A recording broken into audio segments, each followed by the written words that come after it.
हिरन का बाप बाघ। शेर दोस्त निकला सबसे बड़ा दुश्मन। जंगल में एक बहुत ही सुंदर हिरन का जोड़ा रहता था। उनका नाम था विभा और विनोद। उन्हें एक प्यारा सा बच्चा भी था, सोनू। एक दिन की बात है, वो तीनों जंगल में घूम रहे थे। तब वो एक झाड़ी से दूसरी ओर देखते हैं कि शेर बाघ के बेटे टाइगर को डरा रहा है।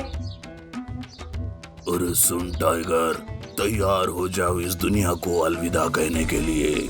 तुम्हारे मरने के बाद तुम्हारा बाप तुम्हारे दुख में मारा जाएगा। फिर तो बचा मैं, तभी मैं इस जंगल का राजा बनूंगा। अच्छा, इसीलिए तुम मेरे पिताजी से दोस्ती का झूठा नाटक करते रहे। दोस्त समझकर मेरे पिताजी ने मेरी जिम्मेदारी तुम पर सौंप दी, पर तुम तो गद्दार निकले। दरअसल उस जंगल का राजा बाघ था। बाघ बहुत ही नेक दिल था। जंगल के बाकी के जानवरों को वो अपने से भी ज्यादा ख्याल रखता था और जानवर भी बाघ को बहुत ही मानते थे। हिरन का जोड़ा ये सब सुनकर तो हैरान ही हो जाते हैं। तब विनोद विभा से कहता है, विभा, सोनू को लेकर फौरन राजा के पास जाओ। ये सारी बात बताकर उन्हें जल्दी से यहाँ लेकर आओ।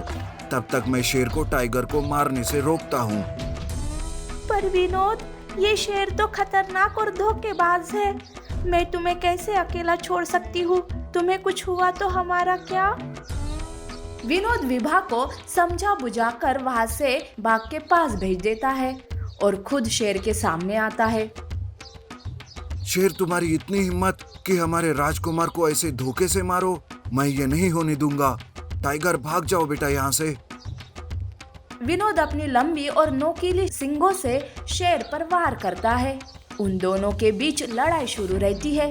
तो उधर बीच रास्ते में विभा सोनू को रोकते हुए कहती है, बेटा सोनू, अब तुम यहाँ से आगे जाओ राजा के पास।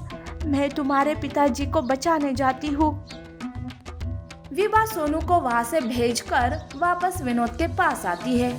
वो देखती है कि शेर ने विनोद की गर्दन पकड़ी हुई है। तब वो शेर पर अपने पैरों से वार करने लगती है। विनोद तो अधमरा हो चुका था। तब शेर विभा पर भी वार करने लगता है। शेर गुस्से में कहता है, मेरा रास्ता अड़ाने की बहुत बड़ी भूल कर दी तुम दोनों ने। अब मैं तुम दोनों को मार कर ही दम लूंगा। शेर विभा और विनोद को मार देता है। उस लड़ाई में शेर भी थोड़ा घायल हो चुका था और वो टाइगर को ढूंढने निकला था। सोनू और सिम्बा दोनों एक जगह मिल जाते हैं। दोनों भी छुपते छुपते घर जाने का रास्ता निकालते हैं। उधर शेर के सामने बाघ आ जाता है। उसे घायल देखकर बाघ पूछता है, अरे दोस्त, तुम्हारी ये हालत किसने की? तुम घायल कैसे हो गए? और टाइगर, वो तो तुम्हारे साथ था ना, कहाँ है वो? शेर मन ही मन में तो गुस्से से पागल हो चुका था। वो सोचता है, अब बहुत हो गया। पहले इस बाघ को ही खत्म करता हूँ। इसके सवाल का जवाब उसे खुद ब खुद पता चल जाएगा। बाद में मैं उस टाइगर को देखता हूँ। शेर पीछे से बाघ पर हमला करने जाता है, पर तभी अचानक से सोनू और टाइगर शेर पर ही हमला करते हैं। वो शेर को बाघ को मारने से रोकते हैं और वो दोनों मिलकर शेर पर टूट पड़ते हैं। ये सब देखकर बाघ कहता है, रुक जाओ, ये क्या बदतमीजी है? अपने से बड़ों पर कौन हमला करता है? तब टाइगर बाघ को शेर की सारी सच्चाई बताता है कि कैसे उसने दोस्ती का नाटक करके उसे मारने की कोशिश की थी और किस तरह से वो जंगल का राजा बनना चाहता था। तब सोनू कहता है, हाँ महाराज, ये शेर दोस्त नहीं दुश्मन है। सही समय पर मेरे माँ और पिता नहीं आते तो टाइगर आज जिंदा नहीं रहता। पर इन सब में मैंने मेरे माता पिता को खो दिया। सोनू रोने लगता है। बच्चों से सच्चाई सुनकर बाघ को बहुत ही गुस्सा आता है और वो शेर को एक ही वार में मार गिराता है। बेचारे रोते हुए सोनू को चुप कराते हुए बाघ कहता है, रो मत सोनू, मैं हूं ना तुम्हारा बाप। आज से तुम मेरे साथ रहोगे, मेरे बेटे बनकर। जैसे टाइगर है वैसे ही तुम मेरे लिए हो। उस दिन दगाबाज शेर का खात्मा हो जाता है और सोनू को नया परिवार मिलता है। बाघ सोनू के पिता होने का सारा फर्ज पूरा करता है और अपने टाइगर के जैसे ही उसे भी उतना ही प्यार करता है।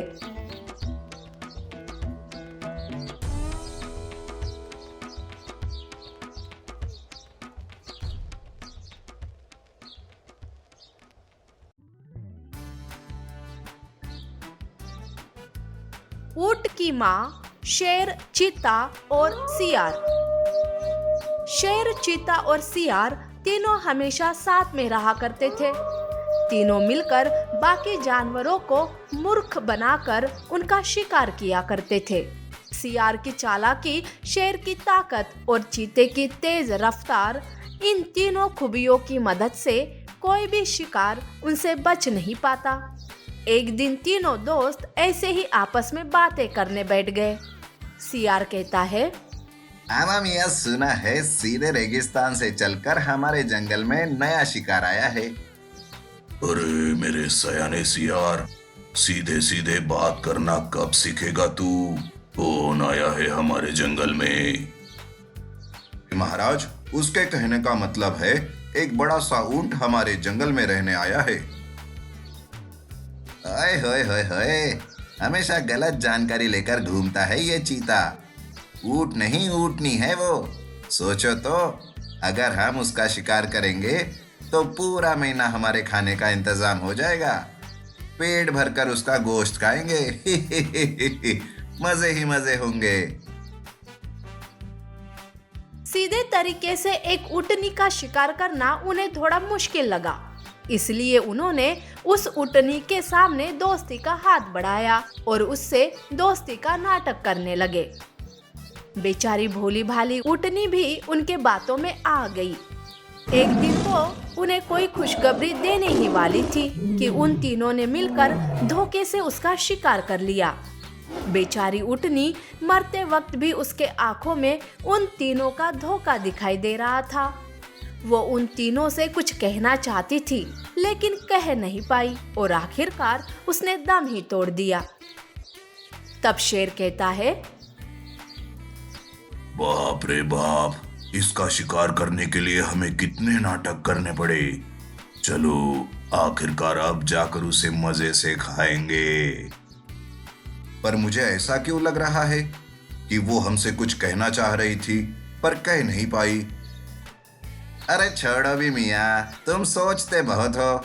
अब हमने दोस्ती की आड़ में इतना बड़ा धोखा दिया है तो हमें गाली दे रही होगी वो, और कुछ नहीं। चलो अभी अब दावत शुरू करते हैं। शेर और चीता ने मिलकर अपने नोकीले दांतों से और पंजों से उस ऊँटनी का चीर फाड़ शुरू कर दिया। सबसे पहले उन्होंने उसके पेट को काट दिया। जैसे ही उसका पेट फटा, तीनों के होश ही उड़ गए। उसके पेट में उसका बच्चा था जो अभी भी जिंदा था। ये किसी चमत्कार से कम नहीं था। बाहर की दुनिया देखते ही और सूरज की रोशनी आंखों पर पड़ते ही वो बच्चा जोर जोर से किलकारियां मारकर रोने लगा। उस बच्चे के रोने की आवाज सुनकर तीनों उसके मरी हुई माँ की ओर देखने लगे और तीनों को अपनी गलती का एहसास होने लगा। तब शेर कहता है, अरे ये क्या, ये तो हमसे बहुत बड़ी भूल हो गई। हमने इस नन्हे से बच्चे से उसकी माँ छीन ली। अब इसका क्या होगा?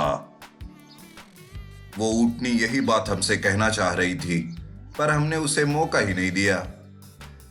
हाँ, पहली बार जिंदगी में पहली बार अपनी इस अकल को कोसने का मन कर रहा है।